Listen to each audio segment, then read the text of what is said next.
Comenzamos. Nuevo episodio de los Desentrenadores. Bienvenidos a todos los que nos están escuchando el día de hoy. Siempre parto como un poco acelerado en las presentaciones. El día de hoy tenemos nuevamente invitado, pero para comenzar, el señor Luis Ramírez Román. ¿Cómo estás? ¿Cómo va, amiguito? ¿Todo bien? Bien, sí. No estoy resfriado. Comenzando otoño y mucha gente está cayendo resfriada. Yo no estoy resfriado, por lo tanto ya es ganancia absoluta. Ganancia. Aquí estamos con nuevamente otro invitado de calidad, que ojalá sea... Altísima calidad. Sea durante todo el año. Gracias. Los invitados, ojalá. Usted también podría moverse ahí, pelarse una papita. Vamos a empezar ya. Mi amigo, yo aquí... Amigo, usted no traía a nadie. Yo vengo aquí, yo vengo aquí a hacer mi arte. Mi arte, yo me paro aquí, le doy vida. Le doy vida a este programa. No he traído a nadie. No. La semana pasada fue tu primera pauta. Sí. Salió buena. Te la doy. Brillante. Pero no lo pienso hacer tampoco. Bueno, acabas de terminar el ping-pong hace 30 segundos. Sí. Y va a ser espectacular. Porque soy un artista. Pero sigue esperando. Los Desentrenadores, don Andrés Villalobos, especialista en el mundo del running y de la fuerza. Tenemos nuestro gimnasio acá en Barrio Bellavista, Providencia. Un gusto saludarle. Al lado de todo el merequetengue del Barrio Bellavista, sí, ahí estamos nosotros. Justo al ladito de teatros y bares. Qué hermoso, igual. Sushi libre. Sí, y muchas cosas más. El día de hoy tenemos invitado. Por favor, proceda a nuestro invitado. Aquí tengo su CV. Aquí vamos a describir a don Diego Madrid, psicólogo. Hostias. Educación. Qué lindo currículum, me gustó. Educación, 2015. Aguante Canva. Aguante Canva. Básico. Canva. Sí, aquí está con unas cruces de fondo, de hecho. Licenciatura. No, perdón. Psicólogo de la Universidad Central. Estaba leyendo su tesis, que hizo factores estresores comunes en deportistas. Ya venía con tintes del mundo deportivo. La leo completa. Factores estresores comunes en deportistas chilenos de alto rendimiento y sus respectivas estrategias de afrontamiento. Cállate. Factor estresor. La mamá, número 1. Factor estresor número 1. Recuerdo que mi tesis fue en relación al pichí. Mira, pero la ordinaria. Pero mira, lo que sé que pasamos. No, pero es que pasamos. No fue huevo. Pero la orina. La ordinaria. Y sabí que lo que tenía que decir. Lo tenía que decir porque pasamos del alto rendimiento respectivo a estrategia de afrontamiento. Tesis del pichí. Sí, pero que amigo, seguramente fue muestra de orina. Pero seguro que había una mejor forma de decirlo que decir. Lo voy a dejar para el final. Lo voy a dejar para el final del capítulo. No, viejo, da lo mismo. Sí, no. Diplomado el 2015 en Psicología Deportiva y Actividad Física. 2021, máster en Psicología del Deporte. 2023, diplomado en Neuropsicología y Neuropsiquiatría del Adulto. Su experiencia... Se lo vamos a dejar a Dieguito que nos comparta en qué está trabajando y en qué partió también relacionado con la psicología deportiva, que ese es el norte, el objetivo de nuestro capítulo del día de hoy, capítulo número 3. ¿Cómo está, Dieguito? Muy bien. Muchas gracias por la invitación. Sí, no, gracias a usted por aceptar acá el retraso del técnico que se demoró nada más ni nada menos 60 minutos. Todo bien. 60 minutos de retraso, pero bueno, nada distinto. Puntualidad inglesa. Don Diego, acá tenemos nuestra primera parte del capítulo, que es el famoso ping-pong que Andresito acaba de terminar hace 2 minutos y medio. Aquí voy. Perfecto. Ya, el ping-pong es algo muy sencillo. Yo te voy a decir una palabra y tú me respondes con la primera palabra que se te venga a la cabeza o algo, o una frase, pero que sea lo más visceral posible. Ok. ¿Ya? Ansiedad. El deporte. En serio, si lo dije mal a propósito. Gracias. Autodiagnóstico. Coaching. Depresión juvenil. Actualidad. Exitismo. Gente. Que sabéis que siento que viene preparado, está galleteado este ping-pong, porque está respondiendo demasiado bien. No, está bien. Pero ojo, la amplitud igual de esa respuesta. Exitismo, gente. Es como cuando yo digo me cae mal la gente, es como que toda la gente es exitista. Me gusta igual un poco. Es como bien. Coach de redes sociales. Basura. Eso. Nuevamente. Mira, aquí me voy a tener un carril. Puse un nombre, ¿no? Pilar Sordo. Z. A dormir, señora. Ya. Competición. Alegría. Alegría. Con esa no me la esperaba. Cáchate. Pensé que me iba a decir factor estresor. Entrenamiento. Entretenido. Ya. Salud mental. Difícil. Estamos de acuerdo, completamente de acuerdo. La gente drogada de esta sala está completamente de acuerdo. Perfecto. Continuemos entonces un poco con el mundo de la experiencia del que está desarrollándose Así es, actualmente. ese es el punto número 1 de nuestra pauta. No, de mi pauta. Es como... No, ¿qué le hice yo hoy día? Está como tirante el Es que sé que me tiene quemado el técnico. Ese es el punto. ¿Te salváis conmigo? Don Dieguito, cuéntenos un poco de su carrera profesional desde que salió de la universidad. Haga un breve resumen de quién es usted. Bueno, desde que salí de la universidad es difícil para un psicólogo deportivo encontrar trabajo allá para el 2015. Quizá hoy día es un poquito más fácil. Pero, perdón, ¿siempre supiste que querías dedicarte al mundo del deporte cuando saliste de psicología? Cuando salí, sí. Ya. Cuando entré, no. Ya. No, cuando entré yo quería ser psicólogo laboral. Ya, claro. Y tuve la crisis de que quizás me quería cambiar de carrera como en tercer año. Hasta pensé en cambiarme a educación física. Ah, ya. ¿Siempre te gustó el deporte entonces? Me empezó a gustar más en la universidad. Ya. Y en la universidad mandan un correo que había un seminario de psicología del deporte. Y dije, fui, entendí de qué se trataba, me gustó, dije, ya, aquí me quedo. ¿Había alguna eminencia ahí en ese seminario? Es que en ese entonces, la verdad, sí. Ya. Sí. Fue de hecho la profesora de mi tesis. Ya. En este momento no la estoy recordando. Romero, apellido Romero. Ya. Cubana. Hizo pasarlo muy mal en la tesis, pero... Ahora, yo creo que cualquier profesor de tesis que se respete un poco te tiene que hacer la base armar. Sí. Es un poco boomer tu comentario. Sí, bastante. ¿Ah? Es un poco boomer tu comentario. Déjame decírtelo. Yo estoy de acuerdo en todo caso. Con el... Sí, es boomer, soy boomer. ¿Está bien? No me saca de mis márgenes. Pero es que siento que un profesor de tesis efectivamente te tiene que exigir. Te tiene que exprimir. Hacer un Sí. acompañamiento en tu proceso Soy tu guía. de tesis, soy tu guía, No. todo lo que queráis. Pero también tiene que ser el que te diga, no, eso está mal, hazlo de nuevo. Y es el que tiene que hacerlo. Entonces, creo que tiene que ser un poco así. Tiene que destruirte varias veces para... Claro. Eso ya no se hace.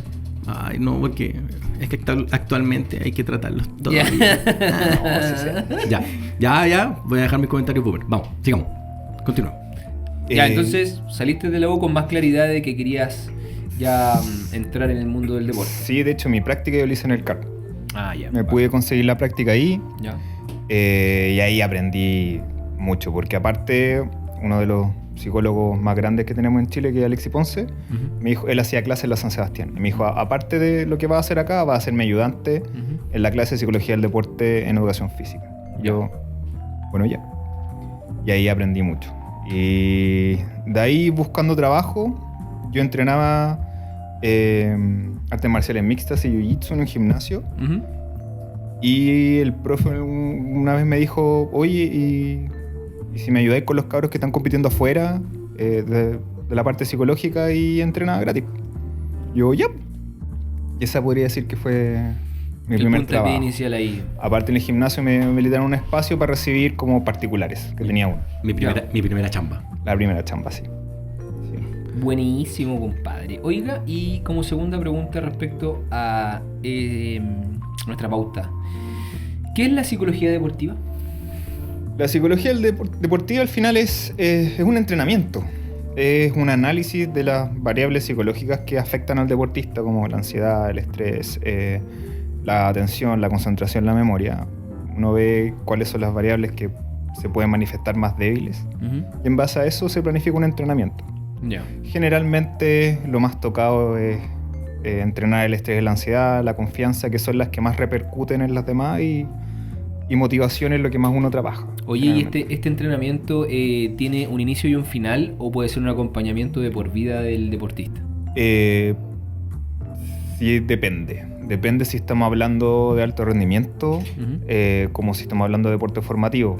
Deporte formativo quizás puede tener un inicio y un final, pero el alto rendimiento y el competitivo, en mi experiencia, es mucho más viable algo que se vaya acompañando con el tiempo, porque mientras el deportista va creciendo o va teniendo experiencias más fuertes, más difíciles, van apareciendo factores nuevos. Y las herramientas hay que renovarlas, hay que readaptarlas. Entonces es más un acompañamiento dependiendo del segmento que estemos hablando, como lo veo yo. Y esto en el tema de en la realización.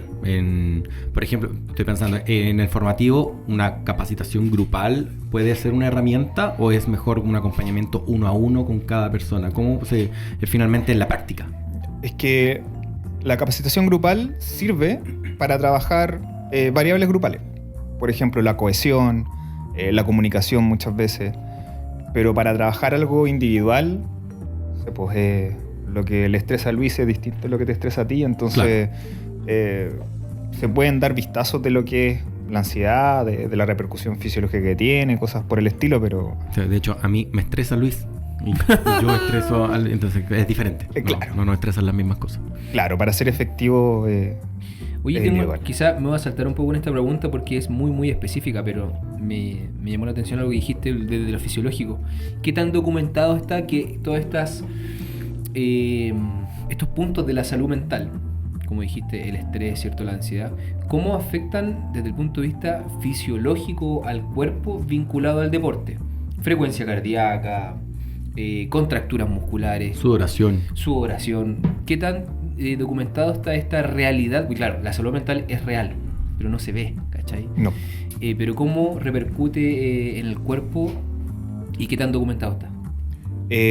Sobre de lo que más hay, información es del estrés y la ansiedad. ¿Ya? Eso de lo que más hay en cuanto a fisiología, al aumento de la variabilidad cardíaca, de cómo eso hace que nuestra distribución de oxígeno sea mucho menos en el cerebro, y eso ya inhibe mucho tu corteza prefrontal, por lo tanto tu capacidad de pensar y analizar es muy baja al momento de tomar decisiones, y lo que más aumenta en el fondo es tu mecanismo de supervivencia. Por lo tanto, con el poco oxígeno que hay en el cerebro bajo el efecto de la ansiedad, nuestros pensamientos tienden a ser mucho más negativos para que uno no se enfrente a la situación que se quiere enfrentar, básicamente, o que puede enfrentar. Como un mecanismo de defensa. Claro, y que reaccione mucho más. Y ahí se activan las emociones. Entonces, al final, cuando uno está bajo el efecto, sacando el deporte, cuando uno está bajo el efecto del estrés o de la ansiedad, nuestra capacidad de pensar disminuye, nuestra capacidad de actuar aumenta, y por lo tanto, ese mecanismo de defensa que es para enfrentarnos a algo... Por lo tanto, hacemos weas. Exacto. Oye, pero ¿en qué momento... un bonito resumen. Oye, ¿en qué momento pasamos de vivir este deporte asociado al entretenimiento, a divertirse, a compartir todo lo que nos venden los Juegos Olímpicos, ¿cierto? De lo lindo que es esto, a temer por tu vida? Porque eso es lo que está reaccionando tu cuerpo. ¿Cómo Ajá. hicimos este cambio? ¿Cómo pasamos de eso a tu trabajo? ¿Cuál es el primer pensamiento, Luis, que tienes en la mañana cuando te levantas muy temprano? Depende.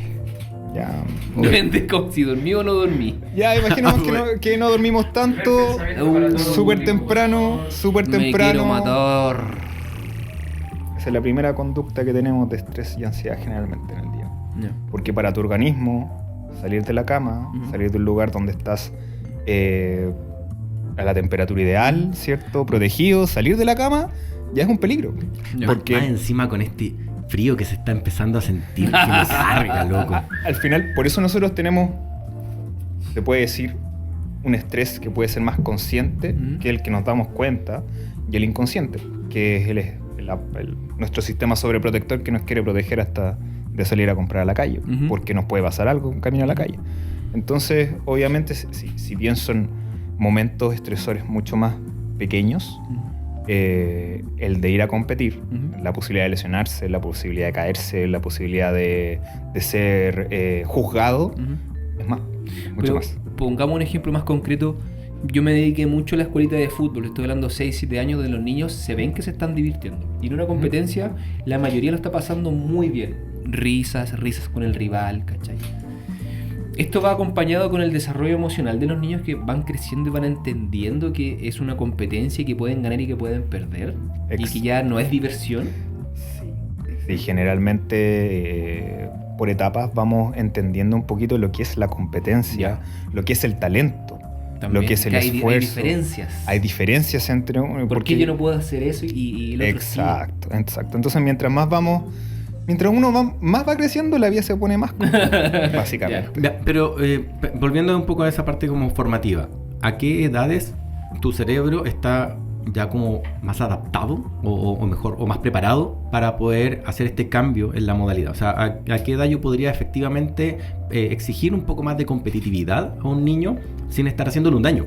Porque claro, yo podría empezar a educar a un niño a los 4 años y decirles que tienes que ganar, es que tienes que ser mejor, y empezar a fomentar eso, pero no sé si su cerebro o su sistema está preparado para poder adquirir esa información. ¿A qué edad ya sería como sano, hablando no de la realidad, porque sabemos que la realidad no funciona así, a qué teóricamente edad sería sana que los niños enfrentaran competencias y se expusieran al estrés competitivo?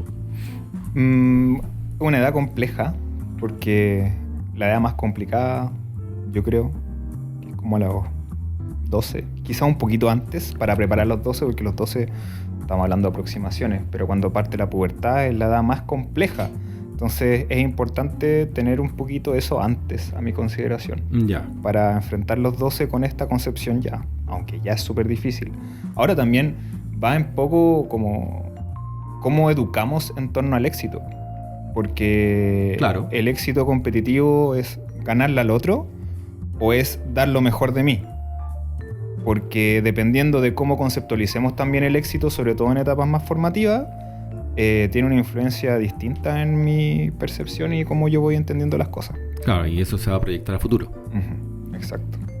Oye, y ahí podemos tener el otro extremo de que tenemos un niño que no es tan talentoso y que los padres siempre van a incentivar que anda, participa y pásalo bien. Y me he encontrado con algunas niñas que son bastante grandes, pero que también no le ponen el nivel de importancia al cual debiesen estar en esa edad, ¿cachai? Como que no se enchufan, no se enfocan en lo que están haciendo y preguntan y hablan cosas de qué vaya a hacer en la noche, oye, mañana tenemos que entrenar y estamos en competencia, van a competir pronto, ¿cachai? ¿Cómo ves tú el otro extremo del no darle importancia a una competencia? Es que también hay que entender que en el fondo la importancia suficiente de una competencia, querer ganar, el querer avanzar, el querer mejorar constantemente, son conductas propias del alto rendimiento. Y el alto rendimiento no es para todos. No es para todos. Partiendo porque, bueno, ustedes saben mejor que yo que el alto rendimiento no es sano, no es saludable.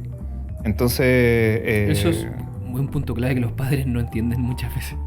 Claro, el alto rendimiento Mi no niño es es deportista, ya, pero...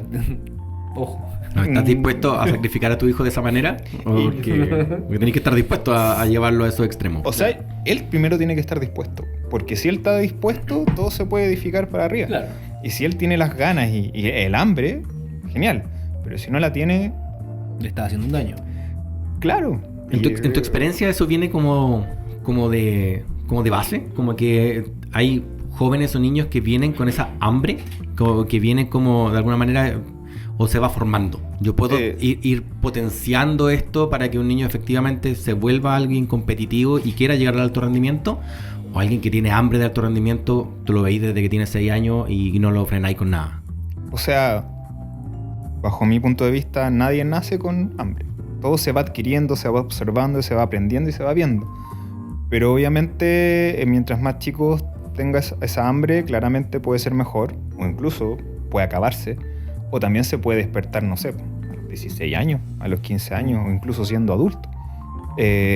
Todo va dependiendo en el fondo de lo que voy observando desde chico, de lo que voy viendo y de cuáles son mis posibilidades que veo dentro de un deporte, porque incluso a lo mejor, no sé, puedo ser muy talentoso para un deporte y eso me puede dar mucha hambre y muchas ganas, o todo lo contrario, lo puedo encontrar muy fácil, entonces me deja de gustar. Además dijiste un punto importante que empiezan desde chiquitito, ¿cierto? Pero podemos tener dos casos extremos, que el niño que empieza muy desde pequeño con un solo deporte, claro, puede que tenga muchas herramientas, tanto técnicas como emocionales, para manejar su rendimiento futuro, Pero también está bastante documentado la intoxicación propia del deporte y que lo abandonan súper temprano porque ya no quieren más. Está muy documentado en el tenis, por ejemplo, y chao, se acabó a los 12, 15 años, no quieren saber del deporte. Y pudieron haber sido muy buenos, pero... Claro, pero estuvieron tan intoxicados, tan metidos en eso desde los 5 o 6 años que ya no quieren más guerra. Es que sobre todo hay deportes que tienen carga mental mucho más fuerte que otros y uno de esos es el tenis. O sea, competir 5 horas. Mira, te adelantaste junto a un punto de la pauta que lo vamos a hacer inmediatamente, que es cómo es tu pega desde el punto de vista deportivo en diferentes deportes. ¿Tu approach es distinto dependiendo de la disciplina? O sea, las variables psicológicas son las mismas. Claro. El entrenamiento es prácticamente el mismo. Pero obviamente es distinto trabajar los factores estresores en deportes, que generalmente también son parecidos, pero cómo se dan son diferentes. Por ejemplo, no sé, patinaje, generalmente adulto, ¿cierto? Si es libre, se compite 2 veces. Y 2 veces, no sé, 3 minutos, 4, 5 minutos. Y se acabó. Claro. Generalmente una emoción, o quizás 2 circulan en esa competencia. Karate es llave. O sea, yo voy, combate 3 minutos, y si paso, o no paso, o me arrastran, ahí hay otra emocionalidad que viene detrás. Otras cosas que se tienen que trabajar en ese momento, en el tiempo libre. ¿Qué hago en ese momento? Tenis, por ejemplo. En el tenis te puede pasar la vida dentro de una competencia. Es que se habla mucho la diferencia psicológica del jugador individual. Siempre ponen el ejemplo del tenis, que luchas con tus demonios 1 hora y media, 2 horas, versus un deporte colectivo en el fútbol que puedes compartir un poco más, entre comillas, compartir y entregar tus emociones con el resto y como que descansas un poco. Por eso que dicen que el tenis emocionalmente es muy intenso. Claro, es que más que incluso por eso, porque varios deportes que tú, de hecho los mismos deportes de contacto, tú vas a enfrentarte a otra persona que te va a golpear básicamente. Claro, busca hacer daño. O sea, hacer puntos, claro, más que daño. Yeah. Pero más que con el yo diría con los deportes colectivos hay una gran diferencia porque es determinante, mucho más incluso que el control de estrés y ansiedad, la comunicación y la cohesión. Exacto. Porque tú te puedes ir al suelo por un error, pero si todos tus compañeros te paran y dicen, oye, yo confío en que voy a hacerlo mejor, claro, esa confianza que te va a transmitir, si hay una buena comunicación y una buena cohesión, puede ser más fuerte incluso que la baja confianza o la ansiedad que hayas tenido en ese momento. Claro. Entonces, varían más, o sea, varía entre deportes individuales, en mi experiencia, según el tiempo que dura la competición, y varía también mucho más con los deportes en equipo. Buenísimo. Andrés, ¿alguna pregunta respecto a ese tema? No, particularmente no, que me estaba dando vuelta una... No sé si podemos meterlo en la pauta en algún momento, porque estamos hablando, claro, del alto rendimiento y de la parte formativa, pero igual me gustaría llegar en algún momento al deportista amateur. Como al ir un poco hacia ese lado, porque también entendiendo de que tú mismo dices, trabajar como psicólogo deportivo en un país donde además el deporte es muy de nichos específicos, por lo tanto no hay una gran variedad o cantidad de deportistas que quiera utilizar un servicio, porque también veo que hay deportistas que efectivamente no cuentan con un psicólogo deportivo, así que tampoco cuentan realmente con un nutricionista, que también lo podrían necesitar, pero no tienen equipos. Entonces, me imagino que también se aborda la psicología deportiva con el deportista amateur, con el que no va a un nivel competitivo, no está aspirando a llegar a las Olimpiadas, pero sí tiene este bichito. Dejémoslo más adelante, amigo. Ya, dale, porque Porque antes tengo una pregunta de seguir un poco con la psicología deportiva, es ¿qué diferencias ves tú en la psicología deportiva de primer nivel? Europa, Estados Unidos, qué sé yo. ¿Y cómo se trabaja en Chile? ¿Qué grandes diferencias ves tú? Según la experiencia de colegas, podría decir que hay más recursos. Ya. Por lo tanto... Hay más profesionales, claro, hay más personalizado. Claro, por ejemplo, generalmente, un equipo de fútbol, todas las divisiones tienen un equipo. Un equipo. Un equipo técnico. En Europa, generalmente todas las divisiones tienen un equipo técnico. Acá se reparten entre practicantes, cada vez más. Estoy hablando de 6-7 años atrás, con suerte un psicólogo. Ahora, hace poco se decretó, creo, en no he trabajado con muchos futbolistas. Si bien he trabajado en fútbol, no me mantengo mucho actualizado en el fútbol porque trabajo con muy pocos futbolistas, pero se decretó una ley en el fondo, a lo mejor me equivoco, pero es de que tienen que tener por lo menos un profesional de cada área. O de cada área. Entonces, o sea, tenéis que tener un equipo. Claro. Por muy pequeño que sea uno de cada uno, pero tenéis que tener un equipo que sea multidisciplinario. Claro. Y bueno, también en otras partes, ¿cierto? Estamos hablando a lo mejor de Europa o incluso algunos países de Latinoamérica, está más visibilizado el equipo multidisciplinario. Hoy día cada vez toma más fuerza y siento que, a ver, no vamos rápidamente a eso, pero sí nos estamos acercando y vamos entendiendo cada vez más la importancia del equipo multidisciplinario. De hecho, yo trabajo con un equipo multidisciplinario, entonces se ve cada vez mejor. Bien. Oye, y respecto a la psicología tradicional que nosotros asociamos al diván, al sillón, ¿cuáles son las grandes diferencias que tú ves con la psicología deportiva en cuanto al tratamiento? La clínica es terapia. Tú haces una terapia en donde básicamente la psicología clínica te va brindando herramientas para que tú puedas incorporar a tu conducta y puedas hacer cambios, puedas hacer adaptaciones, puedas mejorar tu calidad de vida. La psicología del deporte es entrenamiento. Es entrenamiento para que tú antes de la competencia puedes regular tu ansiedad, puedes entrenar tu confianza para que cuando tengas derrotas o tengas éxitos no se exceda o no baje. Por ende hay herramientas mucho más concretas que tú puedes hacer. Sí. Yo tengo entendido que hay mucha tarea para la casa, que tienes que aplicar cosas, hacer cosas, escribir cosas, realizar cosas. Es un entrenamiento, es como entrenar, como entrenar fuerza. O sea, si tú lo haces una vez a la semana, o solo en competencias, no va a tener fuerza, no te va a servir.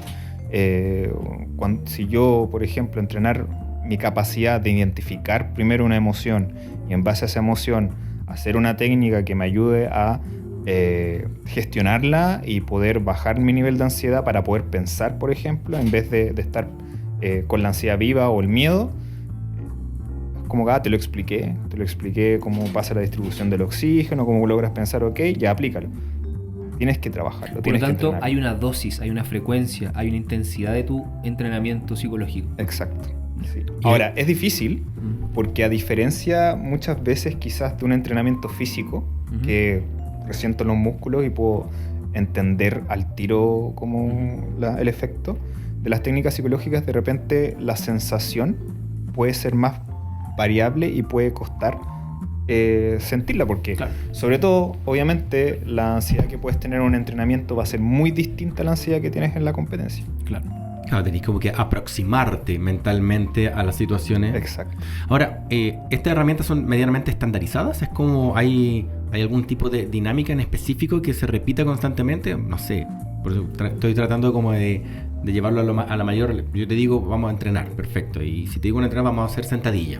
Por lo tanto, te voy a enseñar cómo hacer una sentadilla. Es una herramienta que yo voy a utilizar y que yo te voy a enseñar primero. Una vez la vas a aprender y cuando la aprendas la vas a poder utilizar.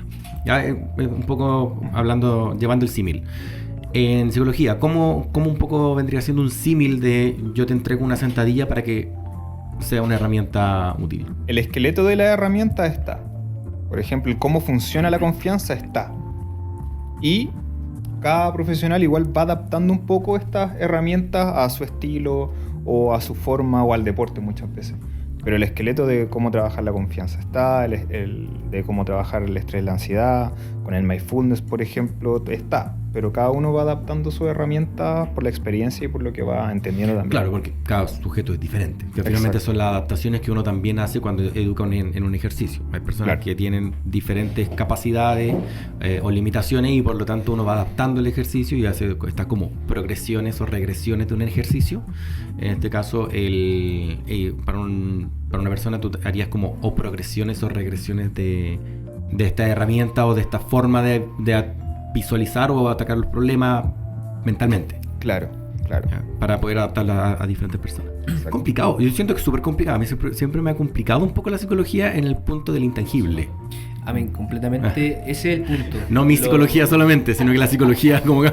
De lo poco concreto me cuesta. Sí, el intangible me cuesta un montón y respeto un montón a las personas que logran llevar la psicología de una manera lo más cercana a la realidad y que no se vuelva cada vez más intangible. Claro, y te dicen, ¿te diste cuenta que avanzaste?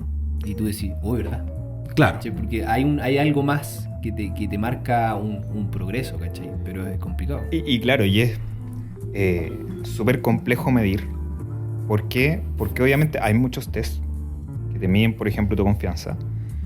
Pero la mayoría de los psicólogos deportivos nos cuesta mucho aplicar esos tests y somos reacios. ¿Por qué?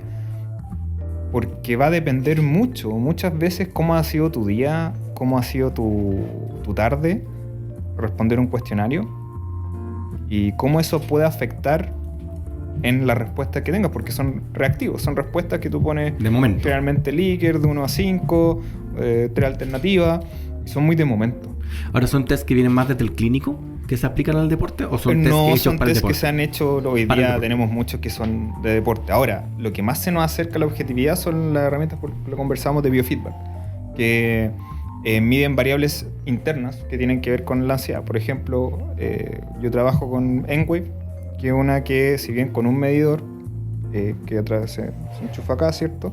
A través de la cantidad de sangre que pasa por el lóbulo, mide la variabilidad cardíaca y eso nos da nos acerca un poco a, si hay mucha variabilidad, claramente hay más estrés, si hay poca variabilidad, hay menos estrés. Ya. Entonces, por ejemplo, a mí eso me sirve mucho para enchufar, le digo yo. Sí, enchufar al lóbulo. Chicos, yo los estreso bajo, no sé, contarme una experiencia difícil o incluso jugar juegos. Y después de jugar esos juegos tiene que hacer la técnica que estamos practicando, que generalmente es de mindfulness, y ver si logra bajar su nivel de estrés. Entonces ahí el biofeedback es lo que más nos acerca un poco a lo más objetivo. Ya, perfecto. Pero lo demás cuesta harto, Claro. y es difícil medir tu confianza de manera objetiva a través de una máquina de biofeedback, por ejemplo. Que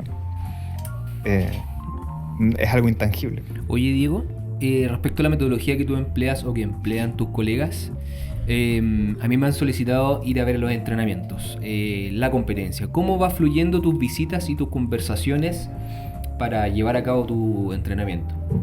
Ya, cuando uno tiene muchos deportistas de distintos lados es difícil, pero cuando se logra concretar, ¿qué es lo principalmente que pasa? Es que cuando uno da una tarea, por ejemplo, entrenar confianza, en donde tengo que reconocer mientras más cantidad de éxitos yo reconozca dentro de mi entrenamiento, más lo almaceno en mi memoria, por lo tanto mi proyección del futuro es más positiva porque tengo más recuerdos positivos.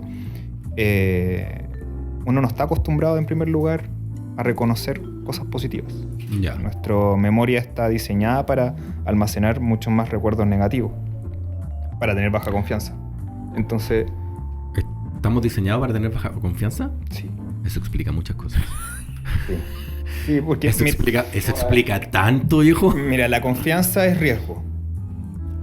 Ah, ya. Mientras bien. más confianza tú tengas, más te arriesgas. Más te expones. Sí. Ya, perfecto. Y al organismo... Más riesgo de vida. Al organismo no le sirve. Claro. Por lo tanto, claramente nosotros fisiológicamente registramos más lo negativo. Claro. Entonces, por ejemplo... Nuestro cuerpo está diseñado para ser cagón. Exacto. Qué místico. Finalmente está en lo correcto. Finalmente estoy en la senda. No, estoy en la senda correcta. Para lo Oye, cual pero no me respondiste para lo eso. cual fue ahí voy, diseñado. hacerte la pregunta. Ahí voy. Hasta que se metiera Entonces- la señora ahí en la micro gritando. Por ejemplo, yo necesito que el deportista identifique más éxitos dentro de un entrenamiento y ok, él me queda con decirlo, sí lo estoy haciendo. A ver. Entonces, muchas veces se le puede olvidar, y ahí es donde es importante ver la interacción con el entrenador, cómo funciona el entrenador, si puede recepcionar esto, si lo puede ver, cómo se relaciona con el deportista, reconoce, le logra reconocer éxitos, es solo corrección, es muy importante la relación que el deportista tiene con el entrenador. Eso Uy, te dice- paréntesis ahí. pero que sea corto, para que me respondan lo de los lugares, cómo intervienes tú, dónde vas. Esa es la pregunta general. Pregunta chica. ¿Cómo ha ido tu relación con los entrenadores más vieja escuela? Estaba pensando lo mismo. ¿Cómo te ven a ti como un profesional de este equipo multidisciplinario ¿por qué? ¿Qué haces? ¿Por qué te estás metiendo en mi área? ¿Cachai? Ya. Mira, la verdad no me han tocado tantos. No me han tocado tantos. Pero cuando me han tocado es fácilmente si tú vas, primero, de lejitos. No te presentes. Mira. Observar. Escucha. Su lenguaje, su manera de cómo se llama, de expresarse. Y después cuando vayas para allá, métete en el personaje de ser igual al entrenador. De expresarse de la misma forma, de hablar de lo mismo.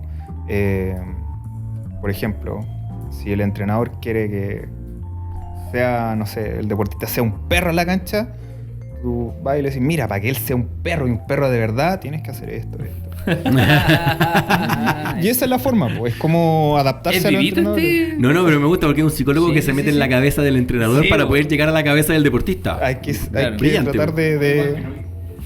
Ahora, generalmente, esto me pasa más con los deportistas que son más pequeños, porque con los adultos es mucho más fácil trabajar que con los que son más pequeños. Entonces, las herramientas comunicacionales son diferentes con adultos que con niños. Claro. Con niños tenéis que ver cómo va a entrar en esa conversación para tratar de explicar cosas que de partida el niño no conoce. Entonces es educativa y al mismo tiempo tratar de incidir. Exacto, sí. Pero no he tenido tanta mala suerte. Me han tocado un par, pero... Un par de entradas que dicen, oye, no sabe nada. No, ¿qué viene? ¿Qué viene acá? Mira, una vez un entrenador me dijo, no, lo que tú me estás diciendo de confianza está mal. La confianza es la interacción entre el balón, el alma y el juego. No, pero no, está en otro nivel zen.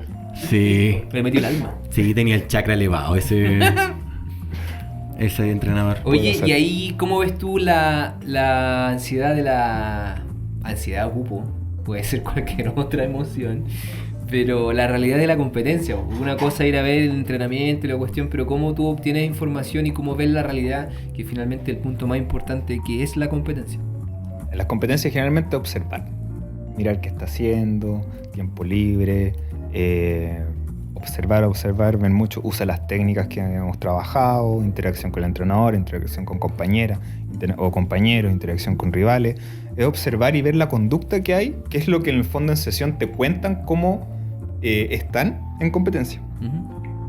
Entonces, como te digo, entre los más pequeños, esos relatos pueden ser más subjetivos, entonces claro, ir a verlos es mucho más llenador y aparte también te da mucha más información y para algunos, incluso muchos les brinda más seguridad. De repente estaba en competencia y me dicen, ¿puedo hablar un poquito? ¿Podemos hacer algo? Yo, claro, yo no trato de saludar, por cualquier cosa acá estoy. Claro. Pero de repente, claro, la ansiedad supera un poquito y ayuda a la herramienta y generalmente eso sirve. Ya. Entonces al deportista le gusta verte, como que sumas.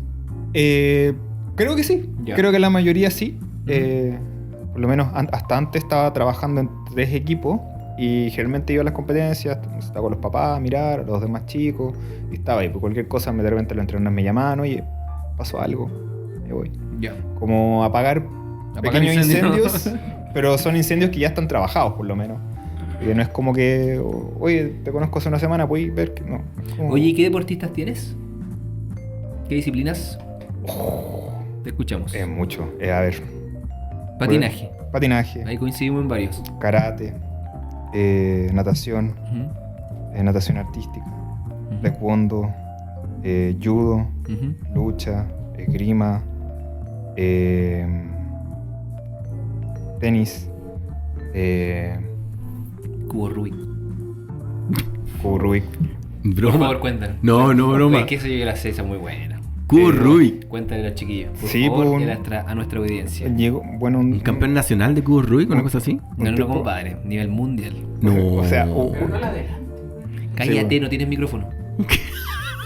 ¿Cómo se llama? Unos papás que llegaron a mí el año pasado. Desde el año pasado. Por su hijo que competía en cubo Rubik. Yo, ok, me puse a investigar, claro, empezó a contar que eran competencias donde vas y es 15 modalidades de cubo Rubik. Y él es especialista en una en específico y bueno en otras más. Y claro, al final es un deporte. Tú te enfrentas, te preparas un tiempo, tienes que hacerlo todo. O sea, todos los factores estresores están presentes, hay competencia. Exacto, empezamos a trabajar. Hasta ahora ponemos una pausa, porque le pusieron una pausa un poco porque hay harta presión. Sobre todo este año tiene el mundial. Ya. Entonces, nada, un trabajo entretenido igual. Muy entretenido. Te muy tocó distinto. ponerte a investigar, a buscar información que me imagino no está tampoco al alcance de la mano. ¿Cuánto se demora? Tenían 2x2 como 0,7. Claro, la modalidad de 2x2. Son como 4. Ya, perfecto. 0,7 tenía el último. 0,7. Amigo, me O sea, demoro, de hecho, nunca he armado uno. me demoro 2 días. 2 días con un tutorial. No, yo solamente tenía un cubo Rubik en la mano y lo he girado.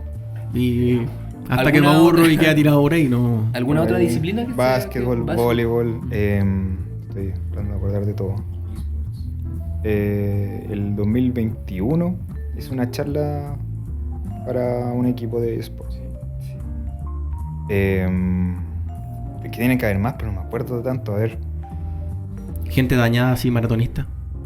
Maratonista, sí, también. Gente dañada. Esos son dañados. Actualmente no, pero tuve un maratonista. Gente más dañada, triatletas. Triatlonistas. Pentatlonista, tengo un pentatlonista. Triatlonista, dijo el otro. Pentatlonista. Una Un pentatlonista. pentatleta. Eh, Che, mira. Qué bonito. tienen que salir más, pero no voy a acordarme. No. Bien. Tengo todo en mi computador, toda la información. Ahora viene una parte un poco más concreta para nuestra audiencia y también que conozcas tu trabajo. Te presento a Andrés Villalobos. Él está un poco ansioso porque va a presentar sus primeros 42K. Él ya ha hecho un buen proceso de 10K. Esto es el mundo de la 21. fantasía, por si acaso. El problema está en que sus últimos entrenamientos le está doliendo la guatita. Entonces, Como a Cristo. claro. Y incluso ha llegado un poco dañado a la casa. Digamos, un poco más concreto. No sé qué está hablando Luis. Me perdí. Está fantaseando, pero él solo. Entonces, como que no. Es que le dolió mucho la guata corriendo. Ya, ¿cachai? él quiere decir que la persona salió a entrenar y volvió cagado. Eso es básicamente lo que quiere decir. Diego, necesito tu ayuda, por favor. ¿Cuál sería tu aproximación en este caso con Andresito que últimamente le está doliendo la guata y antes no le pasaba? Se ha dado cuenta que mientras más cerca de la competencia está teniendo este síntoma más seguido. Ya, así como... O sea, lo que uno daría es una entrevista. Ya. Me preguntaría toda la vida, básicamente, para poder entender una entrevista de 45 minutos, una hora, en donde yo podría identificar las raíces y qué es lo que está pasando. A simple vista, así por lo que me están diciendo, lo más probable es que sea ansiedad somática. Ya. Pero, eso como diagnóstico, con pocas palabras, poca información que tengo, pero habría que entrar a picar, como digo yo, a conversar como en qué momentos, cuándo, dónde, desde cuándo, tu vida, qué haces en tu vida, cuáles son, para identificar cuáles son los factores estresores fuera del deporte. Claro. Preguntar muchas cosas. Claro. Entendiendo que antes no le pasaba, ¿cachai? Y que este gran desafío de los 42K está apareciendo esto. Que tiene todo el sentido del mundo. Pues sí, al final, era completamente desconocido. mientras más importante sea lo que voy a enfrentar, Ya. más estrés voy a tener. Mientras más difícil sea lo que voy a enfrentar, más estrés voy a tener también. Entonces tiene toda la relación del mundo. Ahora también me imagino que tiene que ver con cuánta importancia le da cada persona. Claro. Porque efectivamente algo que no te pasaba y te empezó a pasar ahora porque le empezaste a dar quizás mucho más importancia de la que le dabas antes. Ay, yo he corrido o he hecho esta actividad muchas veces antes, pero resulta que ahora me está afectando. Es porque estás cambiando en un momento como las prioridades de tu cabeza y esto ya adquirió una importancia diferente y por lo tanto te está afectando. ¿Cachai? En nutrición, en entrenamiento y todo tiene un nivel de importancia mucho más grande. O pueden ser cosas mucho más emocionales. Yo tengo personas que de repente dicen quiero correr estos 42 porque voy a cumplir 42 años. Claro. Y ¿cachai? Y en el mundo amateur se dan estas instancias de repente quiero correr algo o quiero participar en una competencia un poco en conmemoración de algo que me pasó, alguna enfermedad. Y ese nivel de ansiedad puede ser el mismo que para un mundial. Porque para el nivel de importancia a lo mejor llega a ser igual de importante para esta persona que para otra La persona. final del mundo, claro. Y todo va a depender del nivel de importancia, el nivel de complejidad que... O sea, de las personas que nos escuchan, el deportista amateur, el que finalmente se prepara 3 veces por semana para alguna actividad, ya sea en el mundo del running, maratones, ya sea en el mundo del tenis, algún campeonato específico por semestre, donde efectivamente yo voy 1 o 2 veces, juego, tengo un profe, tengo un par de amigos con los que juego un poco más y después me presento esto. ¿Estas personas pueden recurrir a un psicólogo deportivo? Sí. O sea, no es limitante, es porque mi deporte no es con alta competencia. Hasta alguien que juega zumba, hasta alguien que practica zumba. Una persona que le cueste mucho sociabilizar, que tenga que exponerse, que le cueste mucho la coordinación, que sepa que va a fallar mucho rato mientras está aprendiendo un paso de baile, por ejemplo. Es una ansiedad fuerte que va a tener esa persona o una confianza muy baja que tiene esa persona. Que en este caso va a estar relacionada con el movimiento, con el deporte, con una actividad, y ahí sí podría entrar tú con alguna estrategia. Claro, se entrena también al fin y al cabo. Oye, Diego, independiente del deporte, ¿cuáles son las estrategias concretas que tú podrías recomendar a la ligera, por favor? Siempre acérquese a un profesional. Pero a la ligera, la típica voz, la que hemos escuchado. La respiración, ¿cierto? Nariz-boca. ¿Qué herramientas concretas tú podrías recomendar a nuestra audiencia para bajar estos niveles de ansiedad? Más que herramientas por separado, es complemento. Pero identificación emocional, o sea, entender qué me está pasando. No es que tengo miedo. A lo mejor no es miedo. A lo mejor es inseguridad. A lo mejor incluso puede ser rabia. Identificación emocional. Mindfulness. Más que la respiración, es el mindfulness. ¿De qué trata? Cuéntenos. El mindfulness consiste en llevar toda tu concentración en respirar lento.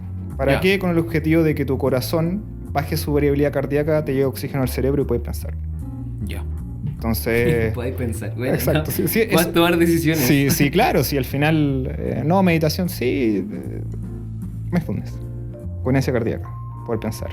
Objetivizar las cosas. Visualizar. Involucración de sentidos con la imaginería para poder activar de alguna manera... Lo tengo anotado acá. ¿Qué es la famosa visualización? La visualización es imaginar algo, pero involucrar los sentidos. Es decir, tratar, por eso es algo que se entrena, tratar de... ¿Imaginar qué es lo que tú sientes compitiendo? No. Por ejemplo, si yo estoy en un deporte de contacto, estoy visualizando, estoy aquí sentado, pero estoy visualizando que estoy haciendo mi kata, que son las posturas del karate, ¿cierto? Que no es la modalidad de combate. Tratar de sentir la curvosidad del tatami, por ejemplo. Tratar de sentir mi traje, ¿cierto? Tratar de sentir mis protecciones. Si yo estiro y tengo un dolor, tratar de sentir ese dolor, porque así yo estoy haciendo una simulación de lo que voy a hacer. Entonces, ¿y eso por qué sería una ayuda? Una ayuda porque al yo simular, partamos porque cada cosa que yo hago, cada orden que tiene mi cuerpo sale del cerebro. Cada movimiento sale de ahí. Entonces, el poder, en el fondo, simular una situación involucrando los sentidos, logro que sea mucho más real. Activo algún neurotransmisor, porque para sentir, por ejemplo, algo y lograr sentirlo, es que se activan los neurotransmisores, no como si estuviera ocurriendo, pero sino en algún porcentaje. Entonces, ¿qué pasa cuando yo voy a competir? Oye, esto ya lo hice, ya lo viví. El nivel de ansiedad puede bajar mucho más. Por tener menos incertidumbre. Es acercarse un poco a lo desconocido. Exacto. Hay harta evidencia también que sirve mucho para la recuperación de lesiones. Que uno puede investigar harto y hay varias evidencias en donde de alguna manera, si yo estoy visualizando que mi músculo en el fondo se está pegando de alguna manera, estoy tratando de concentrarme en algo inconsciente, en algo involuntario. Obviamente no es que vaya a haber una gran diferencia, pero sí por lo menos mi predisposición a que esto vaya sanando ya me va ayudando a mi estado mental, a mi día a día. Claro. Es como un entrenamiento del sistema nervioso. Me encanta como en este caso la relación mente-músculo, finalmente la conexión nerviosa, el sistema nervioso, el que voy entendiendo un poco lo que explicaba, es ir como puliendo de alguna manera la vía, la comunicación mente-músculo. Exacto. Ahora, este mindfulness tú lo haces así como sentado, como quieto, ojos cerrados y tratando de ir percibiendo, sintiendo Claro, esto. un minuto antes de la competencia, una hora en tu casa. El mindfulness es distinto a visualización. Ya. El mindfulness es algo que... El entrenamiento yo lo recomiendo antes de dormir. El entrenamiento. La aplicación, identifico, porque primero se entrena la identificación del estrés, la ansiedad o las emociones. Entonces una vez que me identifico que estoy como no pensando básicamente, hacer el ejercicio. Y cada vez ir adaptándolo a la competencia. Primero con los ojos cerrados, obviamente, para estimular la concentración interna. Después con los ojos abiertos, ir adaptándolo al deporte. Para que, no sé, pues en vez de que dure 5 minutos, que dure 3, 4 respiraciones lentas. Esa es la idea final. La visualización, idealmente sentados, en un espacio de tranquilidad, pero cómo se parte es muy distinto a cómo se va evolucionando.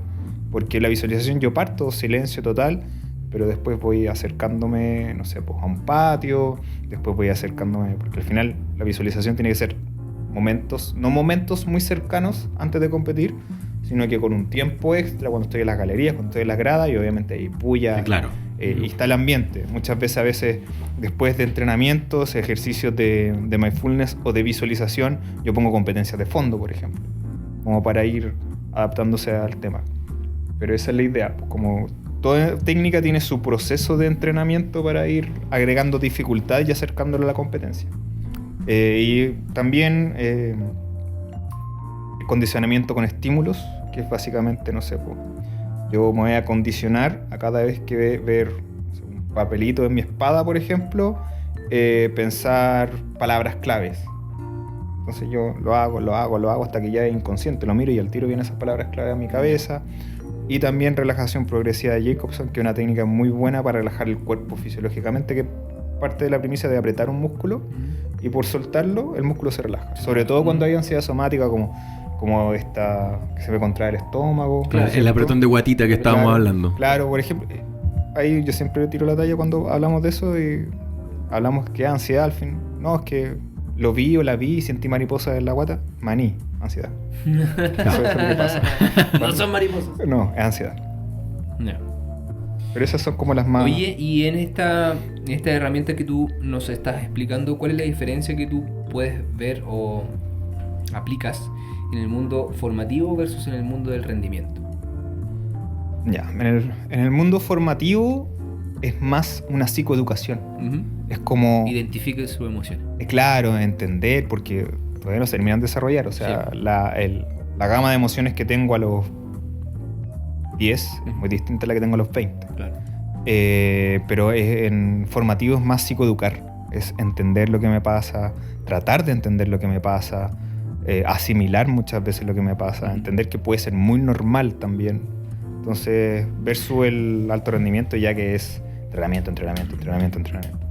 ¿Mayor gama de emociones es mejor? ¿Por qué te lo pregunto? Porque de alguna manera yo siento que hay personas que tienen una gran gama de emociones y hay personas que son súper limitadas. Que uno puede encontrar de mi edad o sobre todo mayores, que es como o estoy bien o estoy enojado. Como que no hay mayor gama de emociones. O estoy bien y estoy triste. No hay... Entonces cuando me decís formativo y tú me dices reconocer las emociones, me imagino que una gran gama de emociones es mejor como herramienta o no también te puede jugar en contra. Es que primero partamos que el formativo no quiere decir niños. El formativo podemos hablar de una persona de 50 años que está recién experimentando un deporte o cualquier cosa. Claro. Y mientras la vida se va haciendo más compleja, mientras más vamos creciendo, más emociones tenemos, porque más emociones vamos aprendiendo.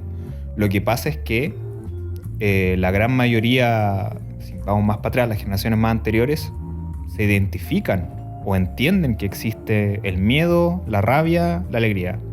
Fin. Pero dentro del miedo con la rabia existe una gama de emociones entre medio, de la alegría también existe una gama de emociones entre medio. Entonces, por eso el psicoeducar es el formativo. Ya. Es también formativo de cualquier edad, básicamente. Complejo. Pero, y ahí, efectivamente, entonces, reconocer mayor gama de emociones es más beneficioso para poder, de alguna manera, trabajarla. Entiendo mejor lo que me pasa. Por ejemplo, no, estoy enojado. ¿Pero estaré enojado o sentiré injusticia? Claro. estar enojado O frustrado. o frustrado. Entonces es distinto porque lo que puedo hacer al respecto es diferente. Vale. Oye, Diego, esta pregunta puede dar por un capítulo completo, pero ¿cómo ves el acompañamiento de los padres en el hijo deportista? Mal. ¿Ah? lo hacen mal. Durísimo. Mira, lo que pasa es que, bueno, lo conversaba con el Luis antes, ningún papá lo hace mal.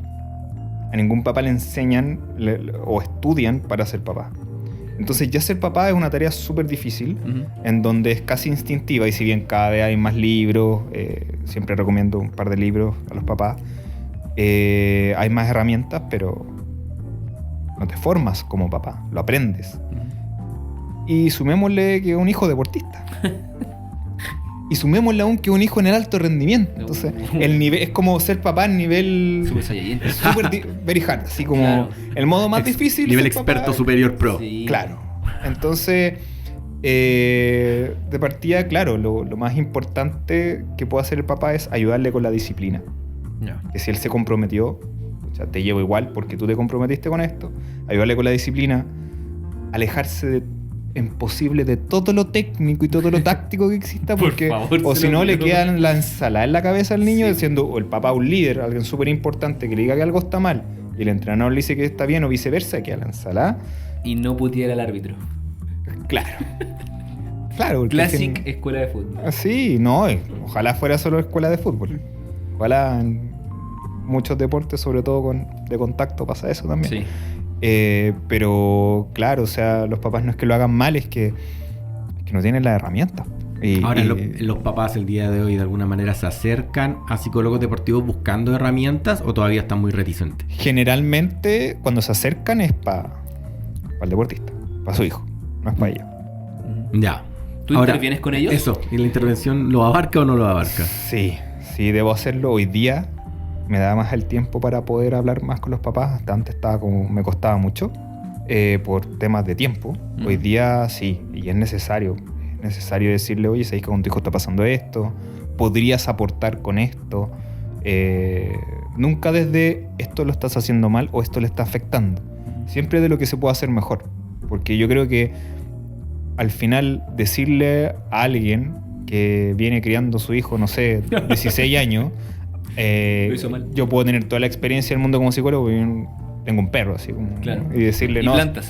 Y plantas, claro, y decirle no, o sea, que usted lo está haciendo. No. Y aunque tuvieras hijos, al final son Tampoco. experiencias de vida completamente diferentes. No. Solo yo puedo decirle a los papás que pueden hacer mejor aún. Mm. Y desde ese punto de vista yo trato de intervenir. Ya. ¿Cuál es tu papá ideal?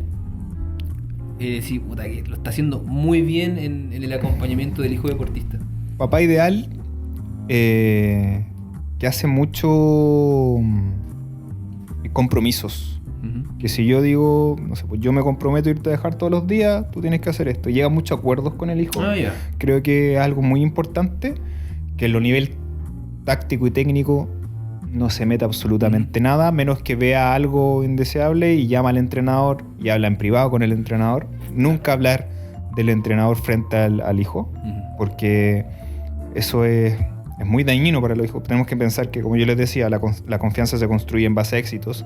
La gran mayoría del deportista va teniendo éxitos con el entrenador. Claro. Por lo tanto, su gran mayoría de confianza se van construyendo en base al entrenador. Y si yo voy y le digo, no, sabes que tu entrenador Se menoscaba inmediatamente la... destruyes la confianza del niño, básicamente. Entonces, si estás viendo algo incorrecto, Ujú. háblalo con el entrenador. Si no se llega a alguna solución, sabéis que tenemos que salir de acá. No. Pero eso sería como... Y siempre que va a verlo, le celebra los puntos y ¿Cuál es la reacción ideal de frente a la derrota y el triunfo? frente a la Post derrota... competencia, papá, hijo, hija. Siempre contacto físico, Ujú. más contacto físico, menos habla. Ya. Siempre. Ujú. Contención. Contención, pero sin decir. Solo decir, aquí estoy. Ya. Sin decirle, oye, lo hiciste bien, Mm. oye, porque tenemos que entender que el niño sale de un momento emocional, ya sea éxito o derrota. Durísimo. Sale de un momento emocional Muy fuerte. donde, si hablamos de emociones, siempre tenemos que pensar, no pensar. Ujú. No estamos pensando. Ujú. Y muchas veces, papá, oye, esto, lo viste. No. Entonces, Está en un momento súper sensible de un montón de Claro. cosas y tú vas como con recomendaciones. Que ojo, Entonces- volvemos a lo mismo. Seguramente el papá lo está haciendo con la mejor de las intenciones. exacto, no son sí, malos. sí, No, totalmente. No, lo totalmente. está haciendo en ningún momento para perjudicarlo, pero el nivel de recepción que está teniendo el niño en ese momento no da para ningún tipo de comentario. Lo mejor es un buen abrazo. Claro, contención. Uy, o si me cuesta mucho, palmadita, acá estoy. Acá estoy, acá estoy, acá estoy. Y eso. Si es que quiero tener alguna conversación, una actitud, por ejemplo, negativa, que a lo mejor cabrón, llegó y salió y tiró toda la... Claro, sí. No en el momento tampoco. Mm. Porque en ese momento no lo va a entender y vamos a atenuar la emoción. Hay que esperar otro día, cuando esté más tranquilo, oye, ¿Qué y pasa? hablar. Mm. y que él hable, sino que, oye, pasó algo malo. Tratar de generar un poco la pregunta para la respuesta, no decir, esto lo hiciste mal, porque al final, esto lo hiciste mal termina siendo una opinión, versus si yo logro como que él identifique qué pasó, genera una reflexión. Entonces, ¿Y qué pasa, por ejemplo, con el niño exitoso? Que gana y se empieza como a acostumbrar al triunfo y de repente viene un porrazo bastante grande. ¿Cómo sería la reacción del papá frente a esta constancia de triunfos? Y no sé, te voy a inventar, sobrevalorar al niño porque está en un nivel más bajo, qué sé yo, o se desarrolló antes. ¿Cachai? ¿Cómo ves tú esa reacción ideal de un papá o una mamá? es que por eso tú me preguntaste cuál es la reacción ideal, Mm. gane o pierda, Ujú. Es muy similar. callado, cariño. Lo que pasa es Ya. que uno es así, el otro es así. Claro. Pero es lo mismo. Ya. Es lo mismo si al final ese es el logro de tu hijo. ¿Quién es tu hijo? Es alguien que está a cargo tuyo, pero es una persona distinta a ti. Mm. Los logros de tu hijo no son tus logros. Exactamente. Tú te puedes poner muy contento por tu hijo, Ujú. pero tuyos nunca van a ser. Ujú. Entonces eso es lo que tenemos que entender también, porque muchos papás también proyectan su vida. Y ahí es como chuta, hay que... Chucha. Ahí mucha terapia. Claro, pero- La confianza está muy baja. Claro. Yo no hago terapia, compadre, yo entreno gente.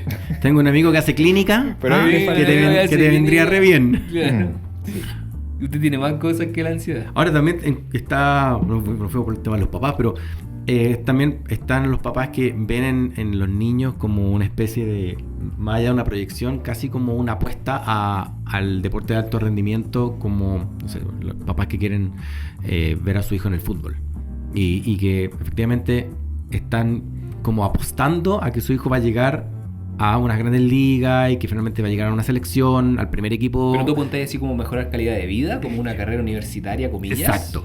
Salvarse Es la como, vida. es como, claro. En Argentina se ve mucho es eso. como aquí corremos todos como familia. Claro, y te meten una presión desde o sea, los 7, sin ir 8 más años. lejos, yo hoy día tomé un Uber y en la conversa hacia la pasada con el Uber me dice, no, es que yo viajo todos los días a Santiago, yo soy de afuera, entonces viaja alrededor de 1 hora y media, 2 horas, para llevar a su hijo a una escuela de fútbol. Ujú.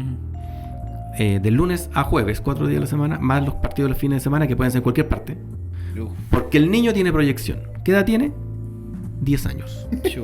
Lo tienen jugando con los niños de 12. Entonces, Ya, es un indicador. es un indicador de que lo están, es una palabra que me llamó mucho la atención, que lo estaban como lanzando. Lo están fogueando. Lo están lanzando. Entonces, en mi cabeza fue, él, en su cabeza, está... en su contexto socioeconómico está viendo una inversión en mover a su hijo 2 horas de ida, 2 horas de vuelta para que vaya a entrenar a un equipo, estamos hablando de las inferiorísimas de 10-12 en Audax, si no me equivoco, que fue el comentario que me hizo. Y yo le digo, ya, bacán, pero ¿qué queda para ese niño de 10, 12 años que viaja 4 horas todos los días con su papá, seguramente hablando sobre lo bueno, lo malo? Estoy también pensando en ese contexto de las 2 horas encerrados con el papá hablando de fútbol en el auto. Súper complejo llegar a esos niveles y que culturalmente se cambie, porque yo veo mucho eso en escuelas de fútbol. Lo primero que van a hablar es de lo malo que es el entrenador. Claro, ¿Y por qué no lo pone? pero mira, veámoslo al revés. Tal cual. Veámoslo al revés. ¿Qué pasa si este chico efectivamente le va excelente? Lo fichan a los 17 años de Europa, se va a Europa ganando 50 palos mensuales. ¿Se olvida el papá?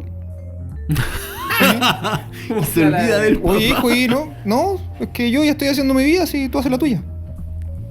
Porque puede pasar. Claro. Porque los hijos no son nuestros. No es algo mío, no es un material mío. Entonces, algo así perfectamente puede pasar. Y por eso, no es que exclusivamente por eso, pero tenemos que entender que los hijos son nuestros. Yo obviamente hay que ayudarlo si quiere proyectar su carrera en eso, ojalá darle todo lo que uno pueda ayudar, sin dejar de criar, llegando a acuerdos, si él quiere algo, ok, yo No, me comprometo con poniendo esto, límites. claro, pero tú comprométete con esto otro, y así los dos vamos compensando cosas, pero entendiendo que si él brilla, no el papá. Si él gana mucho dinero, no el papá.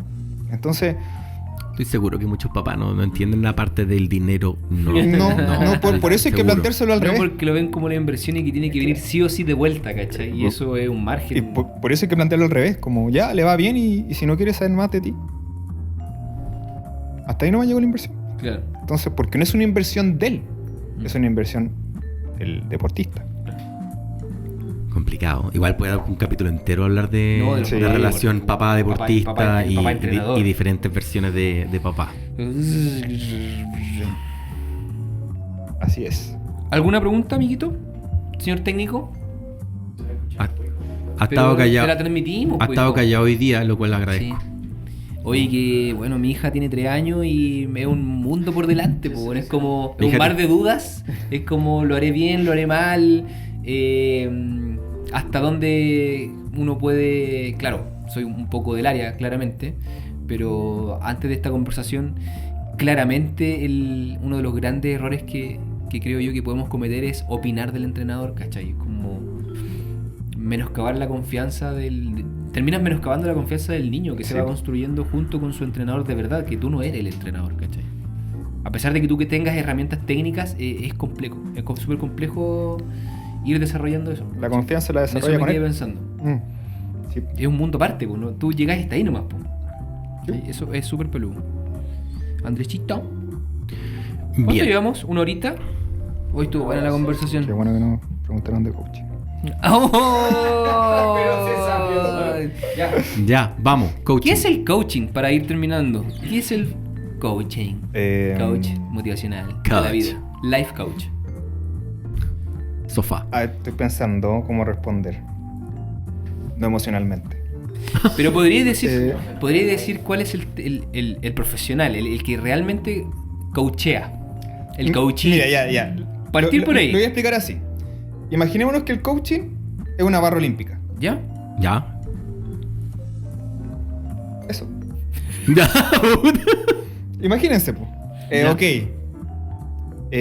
Yo tengo que trabajar con un deportista, fuerza, lo que sea, con una barra olímpica. Ya. Es, creo que una muy buena herramienta, ¿no? Ujú. Sí, pero Sí. me quedo corto con un montón de cosas.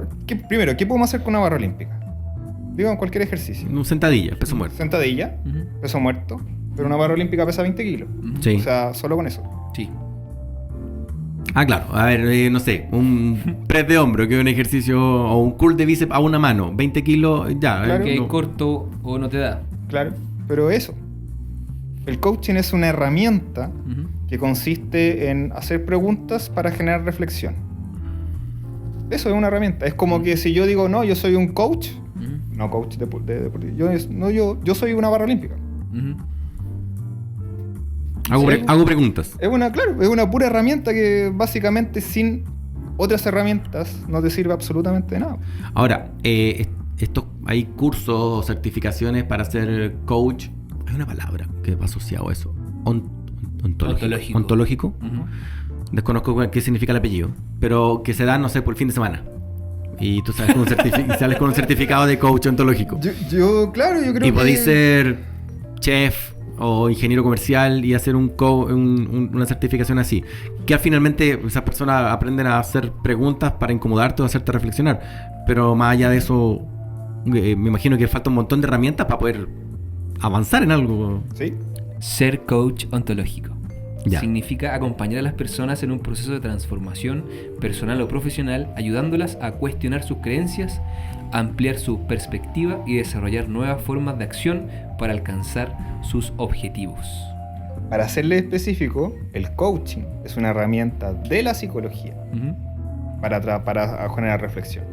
O sea, por ejemplo, esa descripción que diste, si yo soy un ingeniero comercial y saco esto en... El fin de semana. fin de Instituto semana. Apla Black. Claro. Que ojo, el coaching se puede enseñar en poco tiempo, si no es... Los psicólogos salimos con coaching incorporado, si hacer preguntas reflexivas, obviamente lo tienes que entrenar o trabajar para que resulte bien, pero es eso nomás. Imagino que hay gente más talentosa y gente menos talentosa para poder hacer un buen coach. No, es trabajarlo. Es que no es complejo.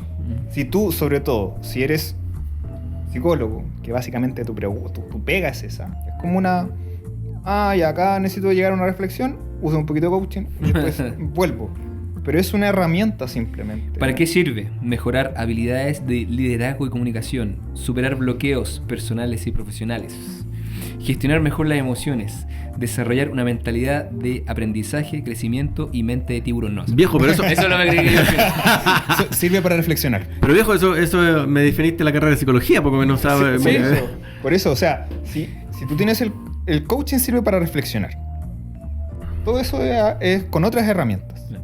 O sea que básicamente el life coach o ese El sujeto que se formó un fin de semana hizo el resumen de psicología de 5 años o de 4 de 5 en un fin de semana. Claro, porque solo puedes aprender a ser una persona a reflexionar. Y si es que Claro, lo haces una vez bien, que haces la reflexión, ¿cómo la acompaño en el proceso? Bueno, después de- ya, Pero puedes reflexión. mejorar en ámbitos personales, organizacionales, educativos y deportivos. todo eso más Y la si te otra pones herramienta. life Por coach, eso yo les digo, le dicen coaching, piensen al tiro, barra olímpica. claro, ¿Qué hago una barra olímpica? ciertas cosas. Claro. Y sería bonito final, me gustó. Me gustó el fin amargo de este capítulo. Yo estaba esperando, pensé que iba a llegar ese momento como a lo largo de la conversación, dije, Andresito, ¿Le recomendamos a la gente entonces tomar un curso de coaching? Raulito sería un buen. Bueno, igual como que te lo aceptan para distintas pegas. Si quieres Así ser mejor- como que suma. para el currículum, desgraciadamente sí. Así Para- como soy ingeniero comercial, no sé, he tenido cargos gerenciales y además hice una Pucha, certificación en coach. desgraciadamente muchos trabajos. Porque Porque cachai que si subimos esta parte y algún Coach. coach Life coach. life que lo coach, vean, que lo escuchen. va a decir, no tienes idea de qué significa el coaching. Te lo firmo, compadre, que va a Hagamos decir un- que haga- no tienes mira, haga- idea, que no tienes Mira, idea. Pregúntale a cualquier psicólogo. Mm, Te va a decir lo mismo que yo. Life coach, arriba. Life coach. Hermoso. Diego Madrid, ¿dónde lo encontramos? ¿Dónde podrían acercarse a recibir sus servicios como psicólogo deportivo? No tiene tiempo. Aunque dijo varias veces. Reventado. Dijo varias La veces. verdad- Está reventado. Mira, yo trabajo en la Corporación de Deporte de Peñalolén, Ujú. en el Team Peñalolén. Ujú. Ahí trabajo con Kini Nutri Ujú. para todo deportista de alto rendimiento, sigue en Peñalolén. Y